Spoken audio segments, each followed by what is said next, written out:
За сайн бацхан уу манай сонсогчдоо. Манай Star булангийн шинэхэн дугаар та бүхэндээ урьж байна.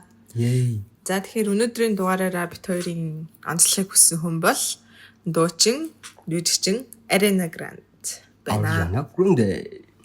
За Ariana Grande нь болохоор зэрэг 1993 оны 6 сарын 26-ны 9 цаг 16 минутанд United States-ийн Boca Raton гэдэг ситид төрсэн байгаа. Одоо хотод төрсэн байгаа. За том 3 нь болохоор зэрэг нарны орд нь мэлхий байна. Сарны орд нь болохоор зэрэг жинлүүр. Тэгээд матрийн мандалттай ийм хүн байна. За тэгэхээр шууд анализ дал эхэлчихье. За хамгийн ихэнд нүдэнд цусаж байгаа зүйл гэх юм болвол Ascendant, Neptune, Uranus гэд энэ гурван гуруула гэд tight conjunction юу ингээд Супер зэрэгцсэн тий. амар их зэрэгцээ холбоос үүсгэсэн байгаа. Энэ болохоор зэрэг яг энэ хүнд яг өөрт нь imagination буюу тий одоо төсөөлөн бодох чадвар, тэгээд бас бусдыг энэрх хайрлах чадвар зэргийг нь ерөөхдөө өгсөн байна гэж эндээс харж байна. Тэгээд дээрэс нь бусдаас онцгойрох онцгойрох боломж нь маш онцгой харагдах. Бусдаас онцгой байх, эрх чөлөөг илүү хөсөмжлөх тиймэр төвшин чанарыг өгсөн байна. За дараа нь ингээ харсан чинь санчир гаргийн байдлын болохоор зэрэг ерөнхийдөө өөрх нь мөнгө санхуд жоохон гачигдaltaй байсан гэх юм уу. Хизээ нэгэн цаг үед гачигдaltaй байсан байх магадaltaй. Эсвэл өөрийгөө үнэлэх үлэм чинь маш сул дорой байсан. Тийм байсан. Тэгээд дээрэс нь юу юм бэ? Санчир нь Pisces дээр юм байна шүү дээ. Загсны ордон дээр байхаар. Тэгэхээр жоохон хариуцлага бас жоохон муутай бас болж ирж байгаа гэсэн үг. Гэхдээ энэ хүмүүс тэ төлөвшөх тусам мөлөөх мөнгө хурааж сайн ажиллаж чаддаг. Тийм төрлийн хүмүүс байна. Тэр арийн мачнууд бараг хэдүү 32 хүрж байна уу тий? 32 хүрж байгаа. Тэгэхээр бол ерөнхийдөө хангалттай тэр хэмжээний насан дээр ирж гинэ л гэсэн үг дээ. Амар сүртэй тий. Амар тэгж. За тэгээд суур гаргийнх нь нөлөөгөөр болохоор зэрэг гэр бүл нь үнэхээр таатай, тааламжтай байсныг ер нь илэрхийлж байна. Одоо ээж нь өөрт нь амар сайн байсан ч юм уу те. Эсвэл гэр бүл нь өөрт нь амар сайн байсан. Тэрийг нь ер нь эндээс илэрхийлж байна. Гэр бүлийнхний арилталтай ч юм уу. Тийм. Тэгсэн мөртлөө суур гараг нь үхрийн ордон дээр байна гэдэг чинь мэдээж гэлтэй. Дуулах тэр хоолойны чадвар үнэхээр гайхалтай гэж хэлж болох биз. Үнэхээр дуулах чадварыг нь сугар гараг өгчээ. Тэгээ хамгийн гол нь сугар гараг нь яг өөрөө Ascendant-тэй холбоос үүсгэсэн. Амар сайн холбоос үүсгэсэн байгаа юм бас нэлээх. Үзэсгэлэн beauty зэрэг нь бас үсэн байх магадлал өнтертэй гэсэн үг. Тийм байна. Илүү одоо нэг гоо сайхан болон нэр найрамдалтай байдлаар хүмүүсийг татах ч гэдэм үү те. Тийм шин чанарыг өгчээ. За тэгээд нарны одоо нөлөөгөөр болохоор зэрэг тухайн хүмүүс маань яг өдөр тутмынхаа одоо амьдрал шүү дээ тий. Өдөр тутмынхаа амьдралыг нэг амар удиртай гэж боддоггүй. Ер нь ингээл байгаа л байж болдог гэсэн үг. Тэгэхээр нэгэн хэвийн зүйлийг ер нь хийж чадна. Гэдгийг ер нь эндээс бас илэрхийлж байна. Тэгээ мэлхий ордны маань нартай юм чинь мэдээж аяга хөрх сэтгэл хөдлөл ихтэй, гэр бүлсэг амар тийм бас хөөрх ингээд нэг юм хөөрхөн штэ арайна чи амар хөөрхөн ингээд гэлтэй. Нэг тиймэрхүү юм харагдаж байна. За тэгээд бодын нөлөөгөөр болохоор зэрэг яг энэ хүн маань яг өөрийгөө бус хүмүүсээс илүү хайх гэдэг тийм тал ер нь бол харагдаж байна. Тэгээд бас нэлээх ой тогтоолт амар сайтай. Сайтай. Санамж маш их сайтай тийм. Тэгээд жоохон nostalgic. Жоохон эргэн дурсах үе гэдэг шүү дээ. Тийм. Эргэн дурсдаг гэж магадгүй. Тэг гэрэлтийн тал дээр болохоор зэрэг жоохон хэцүү яг өөрөөсөө яг баг одоо насны хүн гэх юм уу?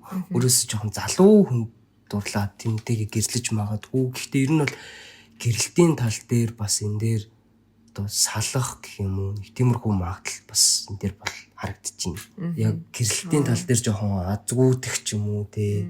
Эсвэл ингээд урт хугацааны харилцаанаас болж шарах авах гэж ярьсан тий. Хөрхий бас нөгөө хинтээ үерхэж агаад хин бас нас мартсан штэ.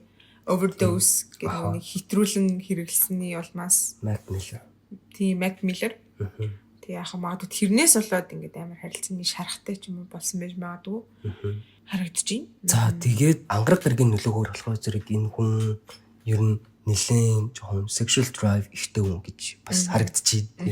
Угаасаа ер нь бол доонуудынх нь бас жоохон хувь нь сексэд хоо байдаг. Тийм.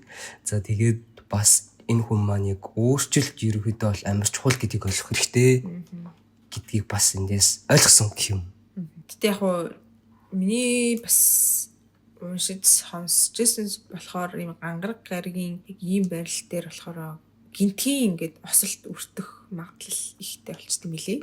Амнасанд талтай юм үүсэх магадлал ихтэй. Тэгэхээр тэрэнд жоохон эвгүүлэнтэй. За тэгээд Jupiter буюу бархас байд. Тэгээ сарны нөлөөгөөр болохоор зэрэг энэ хүмүүс нэлээ spiritual хүн гэж харагдаж байна. Тэгэхээр угаасаа Ariana болохоор зэрэг нэлээ тарот амар сонирхдог. Тэгээ астролог бас нэлээ сонирхдог. Тэгээд дуунуудынх нь нэг дээр бас Saturn return гэдэг байдаг аахгүй юу? Санчир гаргийн эрэлт гээд тэр нь болохоор зэрэг ерөөдөө астрологийн хувьд л яригддаг 30-аас 30 буюу 28, 29, 30 насыг ер нь илэрхийлдэг шүү дээ, тий. Тэгэхээр тиймэрхүү одоо зүйлсийг бас сонирхдаг гэдэг нь эндээс бас харагдаж байна.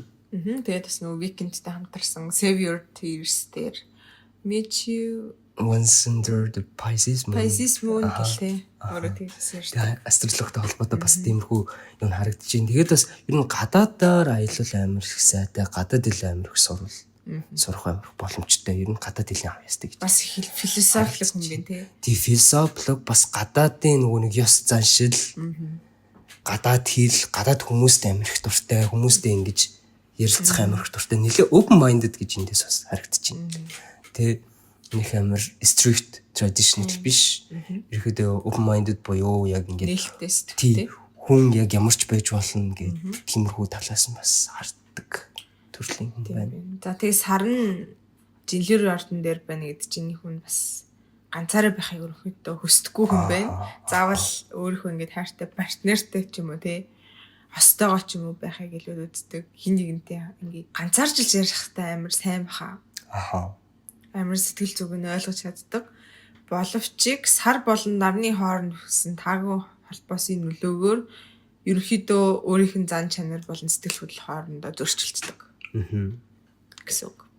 Яг угаасаа нөгөө cancer буюу дэлхийн орд чинь яг дотны хүмүүстэй л баг уйлж байгаа харуулах гал тэгээд ягаа штэ тэгсэн чинь нөгөө жинлүүр гэдэг чинь тэ нэг хүнтэй ингээ ярмаар байгаа штэ тэгэхэд тэр хүнтэй ярмаар хахад үгүй наа чи дотны үг биш гэд ингээд өөртөө зөрчилддөг ч юм уу тэ ингээ тэрнээс бас үүдээд яг өөр өөртөө жоохон хатурхдаг тийм магадлал бас өндөртэй гэж харагдаж байна. За тэгээд дэлхийн ван гаргийн нөлөөгөөр болохоор зэрэг уг хүн маань карьерийн тал дээр зарим хүмүүст маш их ингэж хайрлагдана, зарим хүмүүст маш их ингэж үзий ядагдана гэж эндээс бас харагдаж байна. Нэг бол тултлаа магтуулна, нэг бол тултлаа муулагдана. Тэгээд тэрэн дээр бас нэлийн үзэж тарж их юм туулахаар л харагдаж байна карьер дээрээ. Энэ насандаа болохоор зэрэг Ariana яг юу хийвэл илүү зүгээрээ гэвэл яг хүмүүсийн ажил. Хүмүүсийн ажил, бусдад туслах, хүмүүсийн ажил тэгээд бас хайрыг мэдрэх гэх мэтчлэн зүйлийг ер нь бол өөрөө хийх хэрэгтэй гэж байна. Гадаад явж аялах. Өөрийнхөө бас философи үзэл хандлагыг төлөвшүүлэх гэдэг ч юм уу тий. Амьдралыг харах өнцгөө төлөвшүүлэх, дэлхийг танин мэдхийн тулд ер нь явах хэрэгтэй. Хүсэл зорилгоо ер нь дагаж явах хэрэгтэй харагдаж байна дөө. Арайны маань өөрөө бас өөршгөө тийм нэг зөөлхөн халамжтай үндэгүү татагддсан юм байна. Театрын ордны мандалттай юм чинь. Тэ халамжтай залууд татагддаг. Халамжтай нэг тийм emotional гэх юм. Тийм хүмүүс татагддаг байх нэ. Тэгээд бас одоо гэр орныгоо гэр бүлийгээ суулжилдаг тэ. Тиймэрхүү хүмүүс гэсэн үг л тэ. За доминантын нь бол хараад үзье. Доминантынд харахад болохоор зэрэг нэгдүгээрт дэлхийн ван гариг байна. Тэгээд хоёрдугаарт тэнгэрийн ван гариг байна. Гуравдугаарт сугар гариг байна. Тэгэхээр ингээ харахаар амар сонирхолтой байгаа. Сугар дээр нь дахиад хажууд нь далайн гариг бас хажууд нь бас байгаа юм. Тэгэхээр ер нь бол энэ дөрвөн гариг илүү их байгаа гэсэн үг. Тэгтээ ингээд шууд уншингууд энэ хүн өөрийнхөө авьяас онц содон байдал урлагийн мэдрэмж таашаалаараа олон нийтэд нэр хүндтэй болж чадна гэж шууд уншигдаж байна. Тэнгүүд угаасаа ингээ харахаар алтартнуудын ер нь ингээ төрсөн үснэгтэр Плуто буюу дэлхийн ван гариг дандаа 1 юм уу 2 эсвэл ихний 3-т ер нь бол дандаа орох юм дээ. Амар сонирхолтой. Тэгээд Uranus гариг нь 2-дугаарт байна. Тэгэхээр тухайн хүн чинь нийтлээ хүмүүлэг болчихж байгаа. Тэгээд бас одоо хүний эрх, тэгш эрх гэх мэтчлэн тиймэрхүү зүйлс илүү ингээд тэмцдэг те. Тэгээд Нептун бол нэг Венус буюу хайр дурлалын энэ хоёр гарагч нь шүү дээ. Одоо Нептун чинь яг Нептун буюу дэлхийн ван гарагч нь биш далайн ван гарагч нь unconditional love буюу нөхцөлгүй хайрыг илэрхийлдэг. Венус чинь буюу сугар гарагч яг өөрөө угаасаа тэргүй хайрыг илэрхийлдэг. Энэ хоёр гарагч хоёулаа 3 дугаарт байна. Тэгэхээр энэ хүн угаасаа тэргүй хүнийг нөхцөлгүйгээр хайрладаг. Тийм алагчилж үздэггүй тийм хүн байна. Racist биш гэсэн үг.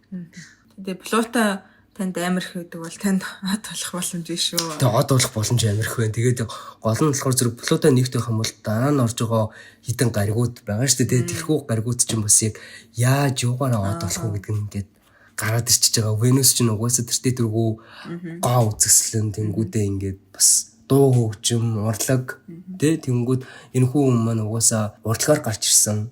Тэгээ Нептун чинь угаасаа тэргүй кино урлаг. Тэгээд бас Нептун байна. Тэнгүүд кино урлагаар яг анх гарч ирээ. Тэгээд дараа нь дуу одоо хөгжим хийгээд явсан гэх мэтчлэн ингээд ер нь бол гаргалгаанд бас хүрхэн ингээд гараад ирж байна гэж үзэж байна. За тэгээд доминант элементийн бодлохоор зэрэг 1-р газар, 2-р ус, 3-р агаар, тэгээд 4-р гал. Тэгээ хамгийн чухал нь гал ерөөсөө байхгүй. Тэгэхээр энэ хүнд маань ерөөсөө өөрийг нь ингээд толгошоо ингээд бүр ингээд дүрлцдэг тийм хүзэл ерөөс байхгүй гэсэн. Нилээн down to earth буюу ингээд газарлаг хөрсөндөө буусан тийм юм байна. Юмыг ажил хэрэг болох үнэхээр чадамжтай. Чадамжтай. Тэгээ тэр юм дээр жоохон хуучинсаг үзэлт болох магадгүй. Яг хоо жоохон хуучинсаг байж магадгүй. Гэхдээ Юранус гараг их байна гэж энэ хүн хуучинсаг болохгүй л. Ер нь бол биш л та. Тэгээ ер нь бол жоохон баян. Тийм бай. Баян. За тэгээд материал ордлохоор зэрэг хамгийн доминант байна гэд хийж ин. Тэгэхээр материал ордоор энэ хүн маань өдөртүүлт юм байна. Тэгэхээр угаасаа тэртээ ингээ бодоод үзэхээр материал орд чинь айгүй амбицлаг, шаргуу хөдөлмөрлөдөг тийм одоо орж штэ тий. Тэгэхээр угаасаа ус ойлгомжтой байгаа юм байна л да. Сонирхолтой. Ариуны бол яг л харагддаг шиг гэх юм цааш ингэдэг ямар ч гэсэн бас л өөр олон шин чанар ихтэй. Тийм юм байна. За тэгээд нэг тиймэрхүү байна. Энэ хүргээд одоо Ariana Grande-гийн Purchase Analysis-ийг дуусгая. Энэ хүртэл сонссон бүх хүмүүстээ маш их баярлалаа. За тэгээд дараагийн дугаараар уулзцгаая. Тэр хүртэл баяртай. Баяртай.